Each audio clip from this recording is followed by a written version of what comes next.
Hey everyone, today is January 12th, and I was going to go over what we talked about this last Sunday.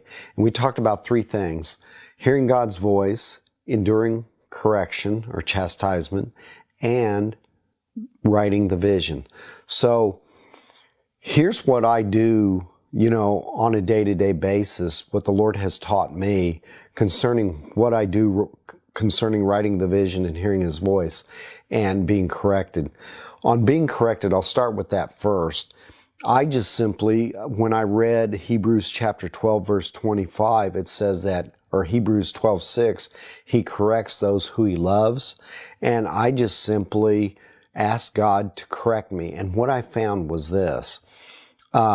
God will show us clearly what He wants. He'll give us clear revelation when we're willing to humble ourselves by asking for that correction.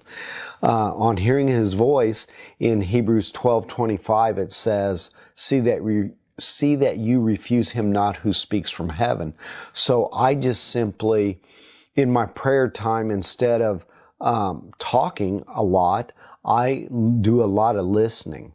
And even throughout the day, I'll be listening to hear God's voice. And then when I do hear what He says, I'll write it down. And then in Habakkuk 2:1, here's what I do with what I write down, that understanding that I get from Him. It says in Habakkuk 2:1, it says, I will stand upon my watch and set me upon the tower and watch to see what He will say unto me and what I shall answer when I am reproved or corrected. So this word here well, let me back up a little bit. When I get that, and then in verse 2, it says, write the vision. So the understanding that I get from what He wants and what He's telling me as I write it down, that's the vision, okay?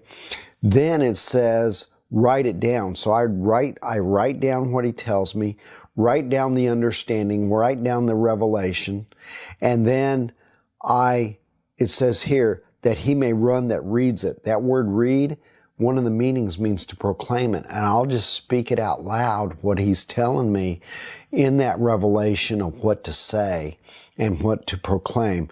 And I'll give you an example. I was praying here some time ago. I believe He instructed me on how to pray for our nation and everything, and different things that we were seeing in our nation. And in Isaiah 28, it talks about in there about those that use lies and falsehood, and they hide behind those things.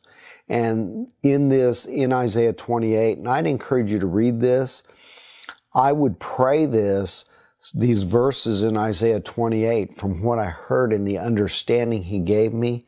Now I'm seeing the reality of what it says here in Isaiah 28. You'll see the reality of that understanding or that revelation that He gives you when you start proclaiming that revelation. And you wrote it down. I have a planner that I write things down in, and I'll go through them and I'll say, Lord, this is what You're giving me understanding about. I'm waiting to hear from You.